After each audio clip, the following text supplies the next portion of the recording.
Do you eat chocolate every day? If so, you might be contaminating yourself with both lead and cadmium, affecting your brain and kidney functions. Even just 1 ounce of a lot of the popular brands today that we use in the United States could exceed the California health safety limits.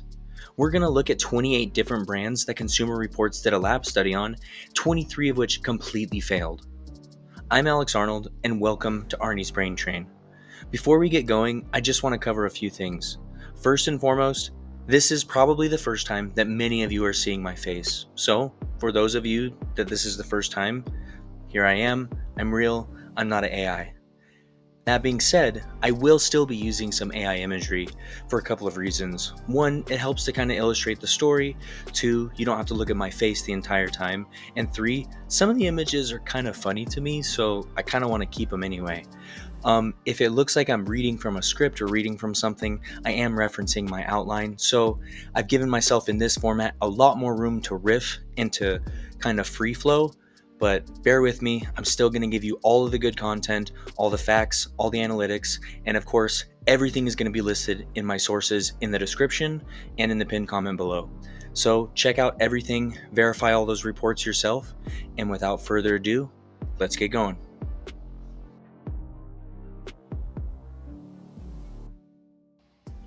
In 2022, Consumer Reports tested out 28 different dark chocolate bars. A lot of them are brands that you'll probably recognize because they're in your house right now. Hershey's, Dove, Lindt, Godiva, even the Trader Joe's brand. They used California's standards because those are the strictest in the US. And the result was that 23 out of 28 of the brands completely failed. Most of them exceeded the safe daily limit in just 1 ounce. And most people eat a serving of 2 to 3 ounces at one time. So that's immediately over the threshold if you're eating a normal American chocolate serving. That was in 2022. In 2024, they did new tests on the same products to see what kind of progress they had made. Unfortunately, many of them actually were the same or they got worse. Before we talk about some of that, though, let's talk about these metals and what kind of effects that they have. So, lead can affect brain development, especially affecting children and pregnant women. It can lower IQ, it can create behavioral problems, and it can cause nervous system damage. The CDC has actually determined that there is no safe level of lead exposure. Cadmium, on the other hand, affects kidneys and bones. The damage takes decades to notice, and it's often irreversible. There are links to kidney disease, bone fragility, and cancer associated with cadmium. Today's story is not simply about corporations cutting corners. The reality involves technology, geology, global economics, and agricultural systems that haven't caught up with modern food safety science. To understand how we got here, we need to follow the chocolate from soil to shelf.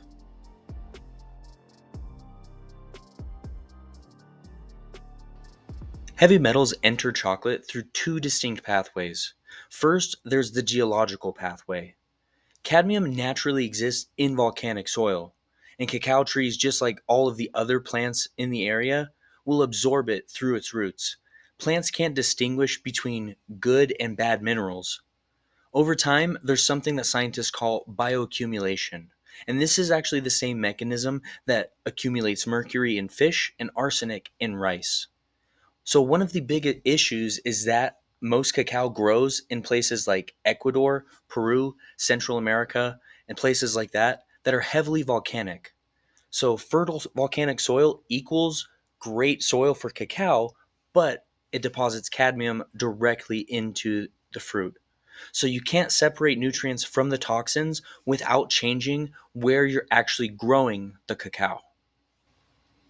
Our second pathway is through processing. Lead contamination happens after the harvest. In 2023, a study from Food Chemistry Journal found that when the beans were fermented and then dried on the tarps on the ground, often near roads, that dust, soil, and vehicle exhaust with lead actually settles on the sticky beans that are fermenting and drying. Contaminants stick to the outer shell, which then becomes part of the chocolate in the further processing process. The longer the exposure, the more the contamination. Obviously, more cars drive by, more exhaust fumes, more dust, so on and so on. The economic reality, however, is that farmers doing this chocolate processing and this chocolate harvesting can only make up to $2 or $3 a day. They don't have any access to enclosed facilities and they have no access to actual testing. What these pathways do is create a systemic problem rooted in global inequality, inadequate agricultural infrastructure, and environmental science. Addressing it requires tackling all three of these problems simultaneously.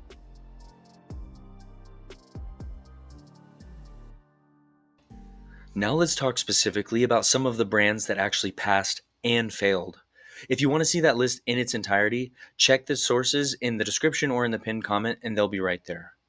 So, Consumer Reports used California's Prop 65 benchmark with zero point zero 0.05 micrograms of lead per day maximum and 4.1 micrograms of cadmium per day maximum. These were super low thresholds and they were intended to be that way to minimize cumulative exposure. So, here are some of the brands that actually failed. Hershey's dark chocolate was high in both cadmium and lead. Lily's extra dark chocolate was high in cadmium. Godiva dark chocolate had elevated lead. Trader Joe's dark chocolate had elevated cadmium. Lindt Excellence 85% had concerning cadmium and lead levels, and Dove dark chocolate had elevated cadmium levels. Now, there are a few brands that passed kind of well. Ghirardelli Intense Dark 86% had good numbers. Most Organic Dark Chocolate had good numbers, and Taza Chocolate had good numbers. So here's the key point: safer chocolate is possible. Throughout the tests, a couple of patterns started to emerge. First, darker chocolate of 70% cacao or higher tended to have higher contamination levels. Second, the more cacao solids that were present, the more concentrated metals that were present. And third, milk chocolate scored lower on contamination levels, but it wasn't because it was safer, it was actually just being diluted through milk and sugar. So, why don't companies simply test every batch and reject the contaminated shipments? The simple answer: economics. Testing costs money, and rejecting shipments creates losses that small scale farmers can't absorb. Without structural changes to industry economics, the problem persists by default.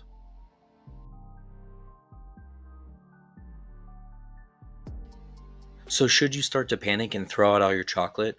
No. Maybe make more informed choices? Always. Let's talk about a toxicology principle that dose is what makes the poison. Having one piece of chocolate a week is not going to be a problem, but consuming chocolate throughout the week, maybe every day or multiple times a day, could definitely pose more potential risk, especially for children and pregnant women. 1 ounce daily of many of these brands of chocolates is already exceeding the safety limits. Heavy metals accumulate over time, and your body doesn't actually eliminate them efficiently.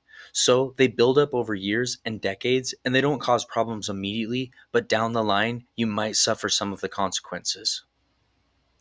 For some of the younger people watching, some historical context might make a little bit more sense. A bunch of years ago, there was something in the United States called a lead poisoning crisis, where people were concerned about the levels of lead in things like paint and gasoline. Now, because of this, they were able to do studies on children that had been exposed to lead daily, and they found IQ reduction, behavioral problems, and developmental delays. So, because of that, the CDC evolved their stance to be that there's no safe level of lead in children, none whatsoever. Now, cadmium works a little bit differently.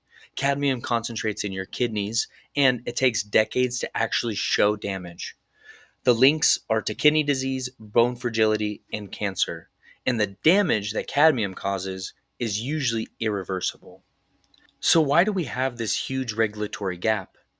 The chocolate industry brings in over $130 billion globally.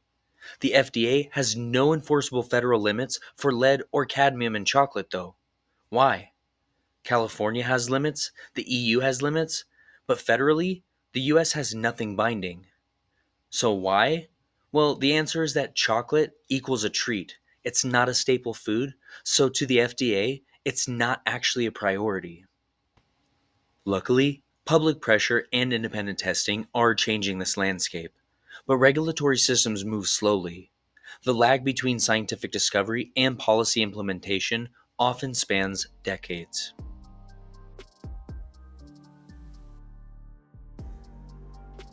Well, let's talk about now how the industry responded to these numbers and statistics. Lindt didn't exactly take the higher road, but they had a funny response nonetheless.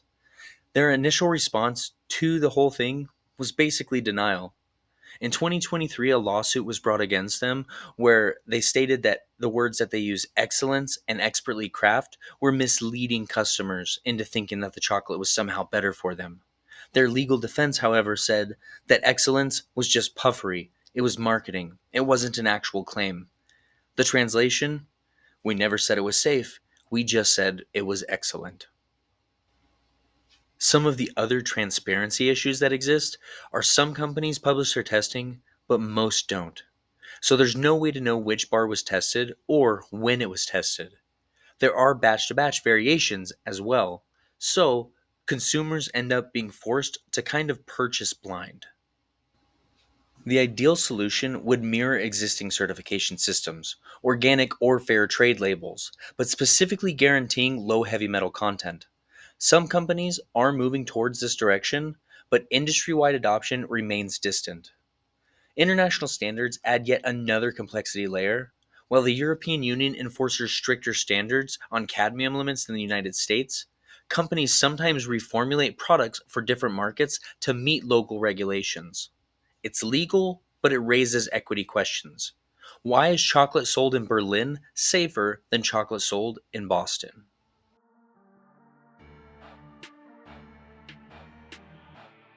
So let's talk about some of the solutions that small scale producers and ethical operations have been addressing for years already. These are bean to bar producers that control every single step. They work directly with the farmer co ops, they pay above commodity prices, and they invest in infrastructure like enclosed drying and the raised platforms that we mentioned earlier. The things that make them different are that they have control and transparency at the same time. Direct sourcing from known farms that they're familiar with, and they test every single batch. The process is in controlled environments and it dramatically reduces the contamination. But the geology, meaning where it's grown, what kind of soil, still matters. Now, here's some specific examples of brands that actually perform this way: Tasa, Most, and Oskanosi. These are smaller operations, but they generally test lower in heavy metals. They pay the farmers more, which in turn means that the farmers can actually invest more themselves in whatever methods that they're using. This benefits everybody: the farmers, the producers, and the consumers. Now, some big brands do publish their tests openly, but this is very rare in the big industry. However, it tends to be standard in the craft segment. So the trade-off is that the price is sometimes 2 to 3 times more than the mass market, like your regular Hershey's bar. What you're paying for, though, is you're paying for traceability, ethical labor, testing, and reduced risk to you. This isn't accessible to everybody, so I understand the equity issue here, but for those who can afford it, it sends a market signal. There is a growing movement of regional chocolate makers in the United States and in Europe that are beginning to prioritize transparency. They're not competing with Hershey's on price, but they are competing on quality, ethics, and consumer education.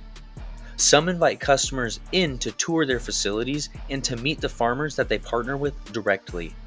This model won't replace industrial chocolate production overnight. The scale differences are too significant. But it demonstrates that alternatives exist and they're economically viable. When enough consumers demand transparency and ethical production, larger companies eventually take notice.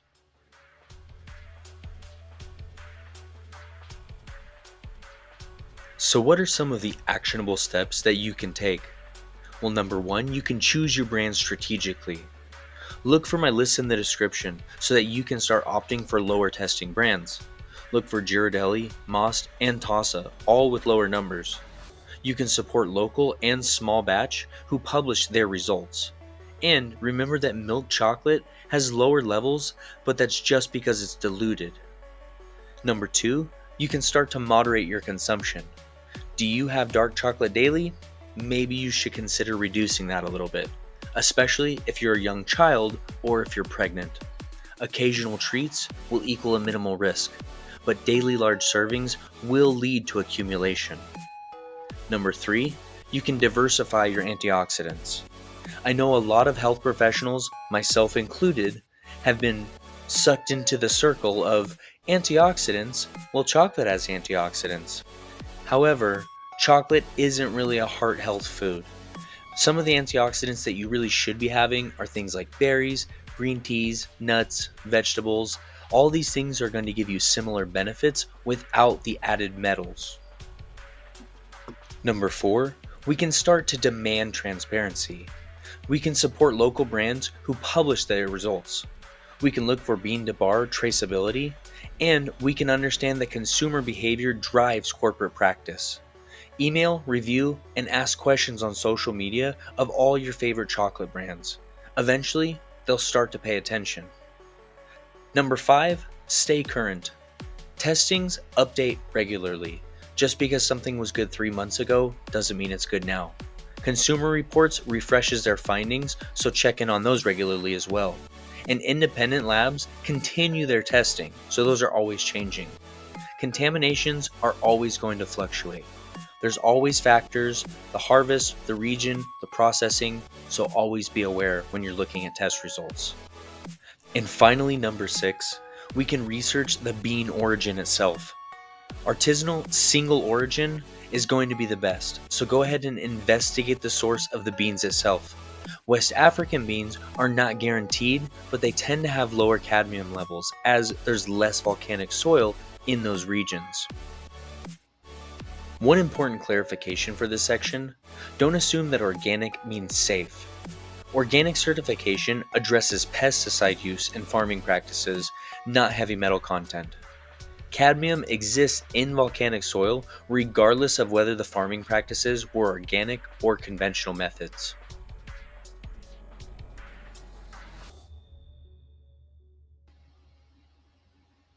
Let's now take a step back and look at the bigger picture. This isn't just a chocolate problem, this is a global food system problem. There are heavy metals in rice, leafy greens, fruit juices, and even baby food. A 2021 congressional report found that there was toxic metals in 95% of baby food. Chocolate is just one small part of a larger pattern. Soil contamination plus industrial pollution plus outdated agriculture. So, how do we fix this? Some of the solutions to this problem require things like international cooperation, infrastructure investment, stricter regulations, and consistent enforcement. But none of these things happen very quickly. So until then, consumers are forced to navigate with incomplete information. So let's take a look at some of these issues within the specific chocolate supply chain though. The farmer in Ecuador plants a tree in cadmium rich soil. The tree absorbs cadmium along with nutrients. The bean is harvested, fermented, and then dried on the roadside where it's exposed to things like lead from exhaust. It's shipped internationally, it's then processed into chocolate, and then it's marketed some places as health food with antioxidants and heart benefits. And then it's sold to you. At every stage, there's a contamination point and an intervention opportunity. But without transparency and accountability, we'll never get there, and the system will continue to perpetuate. The biggest reason that these changes are happening so slow is simply money, economics. The global economy optimizes cost efficiency over health in almost every situation. And that's not a conspiracy either, that's just simple economics. The cheapest methods are going to be the most accessible to poor farmers, who then make the cheapest chocolate, which then gets the most shelf space. What happens then is that these health costs are externalized to the unaware consumers. The awareness of these issues fundamentally shifts these dynamics. When you understand what's actually in your food, you can demand better. When enough people demand better simultaneously, market forces respond. This isn't idealistic either. It's actual documented economic behavior.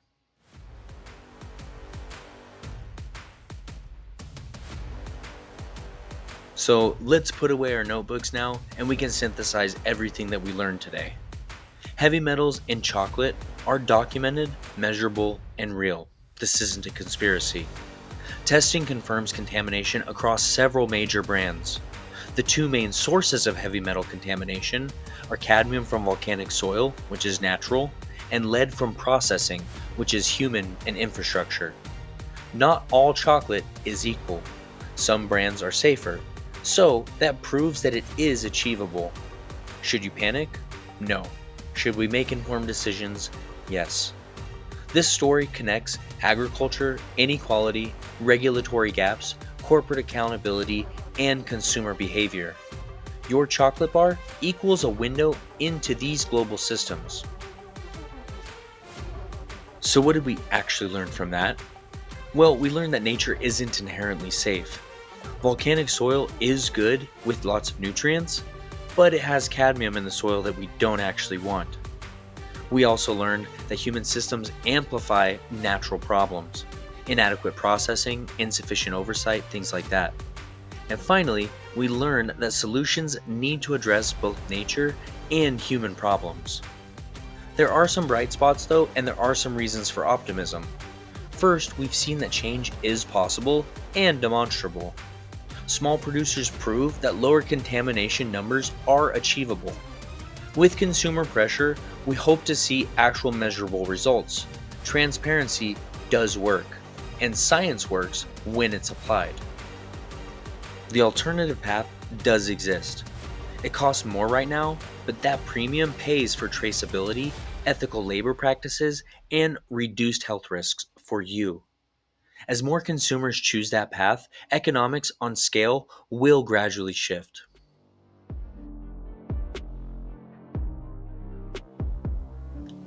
Well, guys, that's it for today's journey on Arnie's Brain Train. I'm Alex Arnold. Thank you so much for joining me. Check out all my sources and the list of chocolates in the pinned comment or in the description below. Verify everything, check everything yourself, because that's what critical thinking is all about, and that's what this channel is all about. If you like this video, or if you think I missed something, or if you just have a comment about some type of production notes for the video, please let me know in the comments. Like, subscribe, share, and drop a comment giving me suggestions for future videos. I did this video about chocolate in this format because it's my first time doing it, and I figured chocolate would be innocuous and harmless enough. So let me know in the comments what other topics you want me to get into, and let me know what other changes you'd like me to make for these videos before I get too deep into the weeds on other bigger topics. As always, stay curious, stay skeptical, and remember, the world isn't always this simple, but it's always this interesting. I'll see you guys on the next ride. Thanks for joining. Bye.